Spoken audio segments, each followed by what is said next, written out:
हाँ बच्चों, आज हम बताएंगे आव्यूहों का गुणनफल। इसके पहले आपको योगफल और अंतर बताया जा चुका है।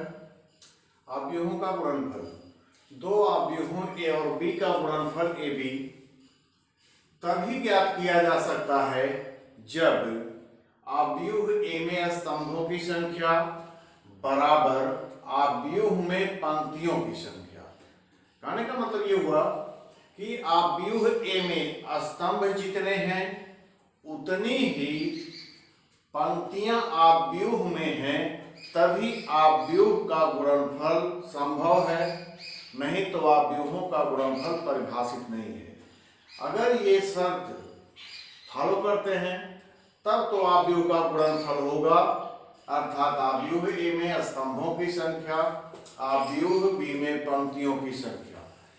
आव्यूह ए और बी दोनों का क्रम समान होना आवश्यक नहीं है। जैसे मान लीजिए आव्यूह ए m गुणे p क्रम का है यहां पर, और आव्यूह बी p गुणे n क्रम का, तो इनका जो गुणनफल प्राप्त होगा आव्यूह ए बी, उसका क्रम m गुणे n क्रम का होगा। अर्थात यहां पर आव्यूह ए में स्तंभों की संख्या बराबर होगी आव्यूह बी में पंक्तियों की संख्या की, तभी गुणनफल संभव होगा। अब देखिए गुणा कैसे करते हैं। सबसे पहले आव्यूह ए की पंक्ति और स्तंभ लेकर के गुणा करते हैं। आव्यूह ए की प्रथम पंक्ति तथा आव्यूह बी के प्रथम स्तंभ के संगत अवयवों का आपस में गुणा करके जोड़ते हैं। संगत अवयवों का गुणा करके योगफल ज्ञात करते हैं, जोड़ देते हैं। वह आव्यूह ए बी के प्रथम पंक्ति का प्रथम अवयव होगा। अब पुनः आव्यूह ए की प्रथम पंक्ति तथा आव्यूह बी के द्वितीय स्तंभ के संगत अवयवों का गुणनफल ज्ञात करके उसको जोड़ देते हैं, गुणा करके जोड़ देते हैं। वह जो होगा आव्यूह ए बी के, यानी जो गुणनफल होगा ए बी के प्रथम पंक्ति का द्वितीय अवयव होगा। ठीक उसी प्रकार से आव्यूह ए की प्रथम पंक्ति आव्यूह बी की तृतीय स्तंभ के संगत अवयवों का गुणा करके योगफल ज्ञात करते हैं। तो यह जो होगा आव्यूह ए बी के प्रथम पंक्ति के का तृतीय अवयव हो जाएगा। ठीक उसी प्रकार जैसे हमने पहली पंक्ति का पहले स्तंभ के संगत अवयवों के साथ, पहली पंक्ति का दूसरे स्तंभ के संगत अवयवों के साथ गुणा करके योगफल, पहली पंक्ति का तीसरे, उसी प्रकार से अब दूसरी पंक्ति का हम लेंगे। दूसरी पंक्ति को लेकर के आव्यूह ए के आव्यूह बी के प्रथम स्तंभ का गुणा करके योगफल ज्ञात करते हैं संगत अवयवों का।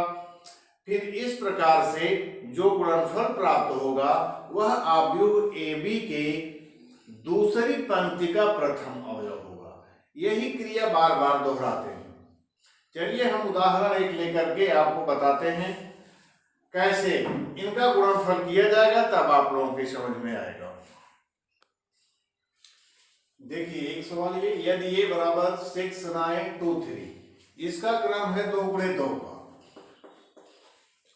और यहां पर आव्यूह बी है ये 2 गुणे 3 क्रम का है।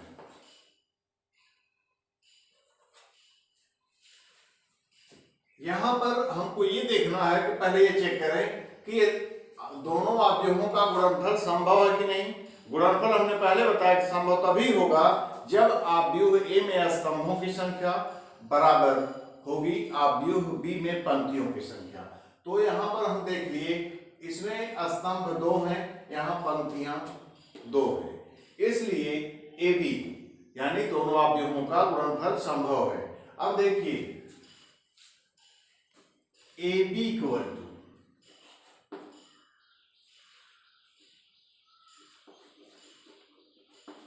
यहां पर इसको हम लिख लेंगे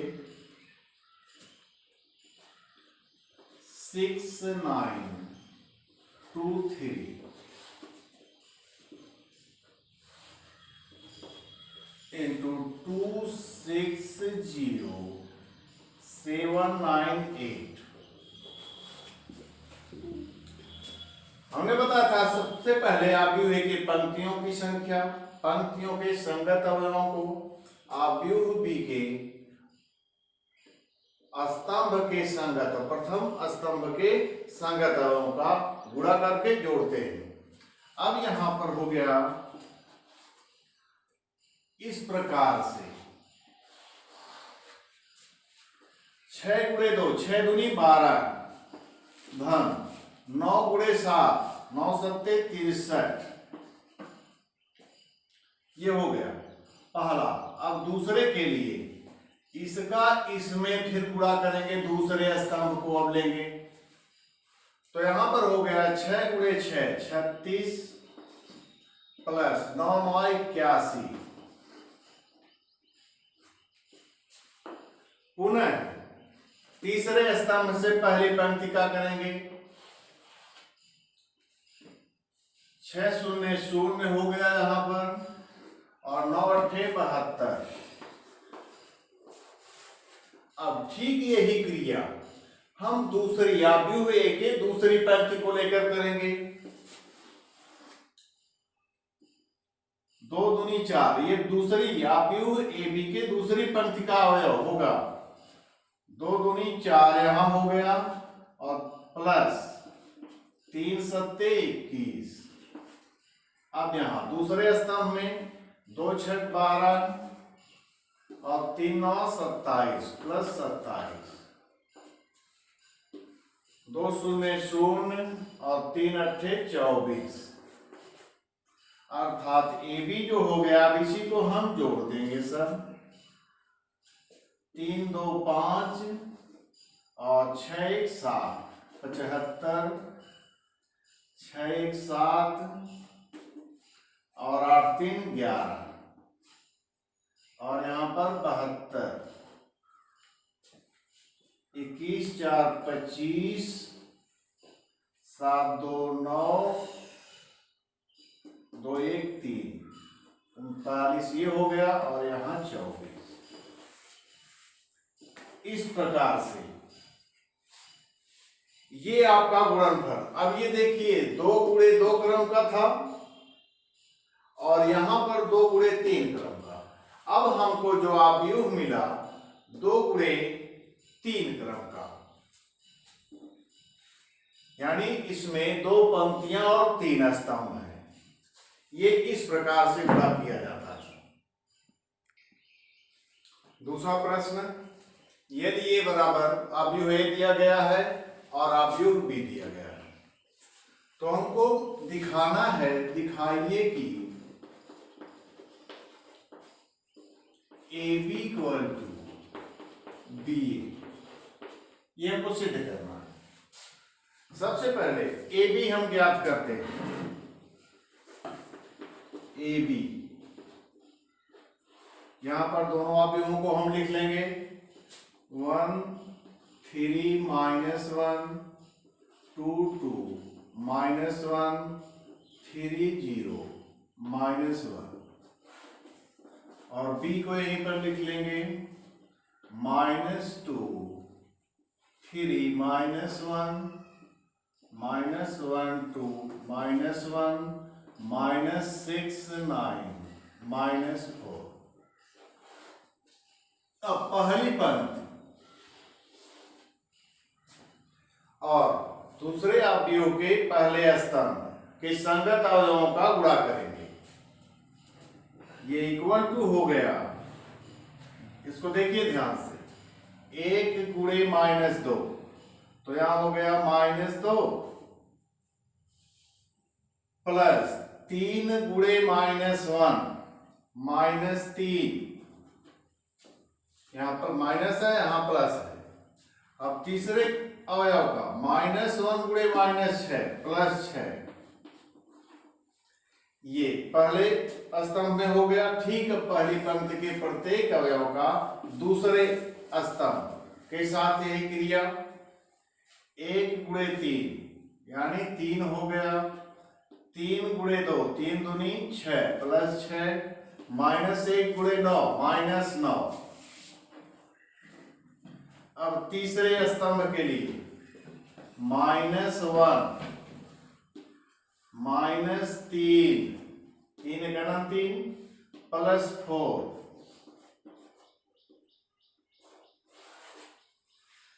ये पहली पंक्ति का अवयव ए बी की पहली पंक्ति के सभी अवयव हो गए। अब दूसरी पंक्ति को लेंगे अवयव ए के। अब दूसरी पंक्ति के ए बी के दूसरी पंक्ति का अवयव ज्ञात करेंगे वही प्रक्रिया से।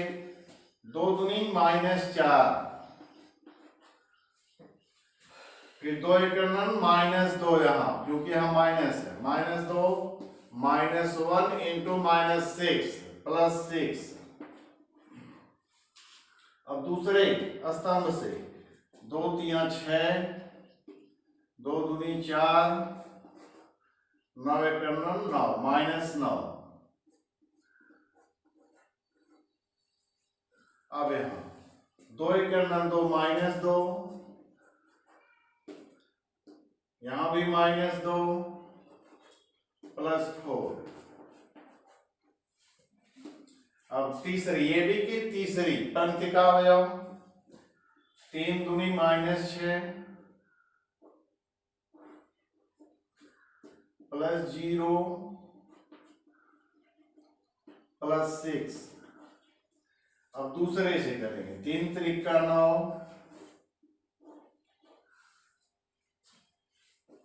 अब यहां प्लस 0 -9। अब इसका तीसरे से -3 प्लस 0 प्लस 4। अर्थात ए बी आपका जो मिल गया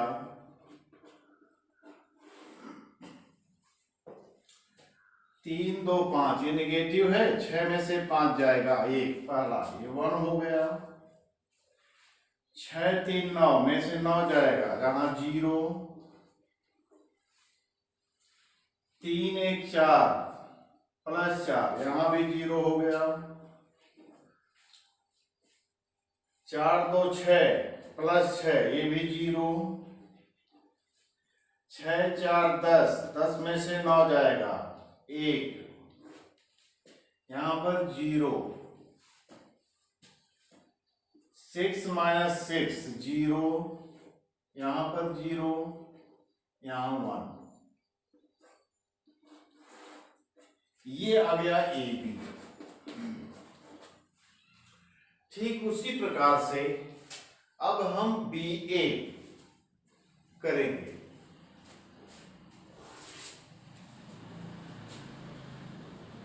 बी ए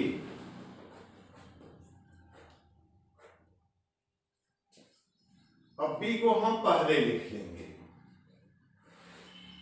प्रायः सभी अवयवों में ए बी बराबर बी ए नहीं होता है अगर उनका क्रम बदल जाए।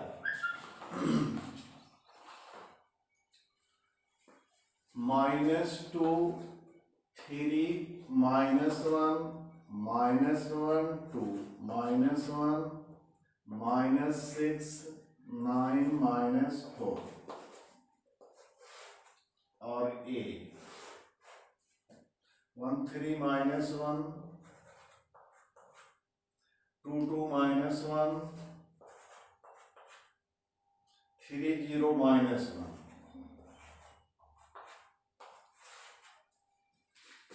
अब यहां पर वही प्रक्रिया ये हो गया आपका -2 प्लस 6 -3। अब दूसरे स्तंभ के साथ -6 प्लस 6 0। अब इसका तीसरे 2 -3 प्लस 1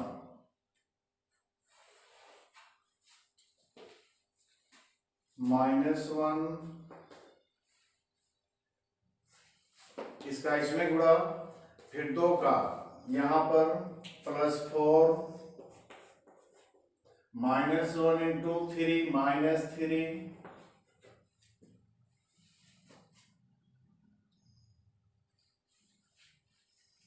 अब इसका दूसरे से करेंगे, अब -3 +4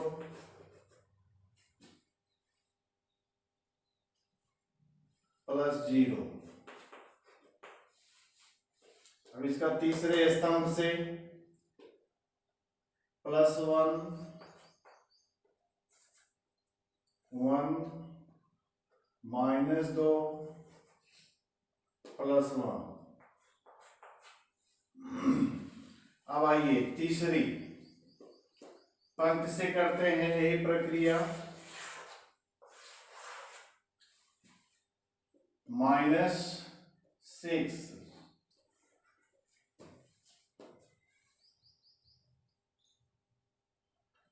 +18 -12। अब इसका यहां पर आ जाएगा -18 +18 +0। अब तीसरे में 6 -9 +4। अब ये आ गया, ये भी देखिए 6 में से 5 जाएगा, 1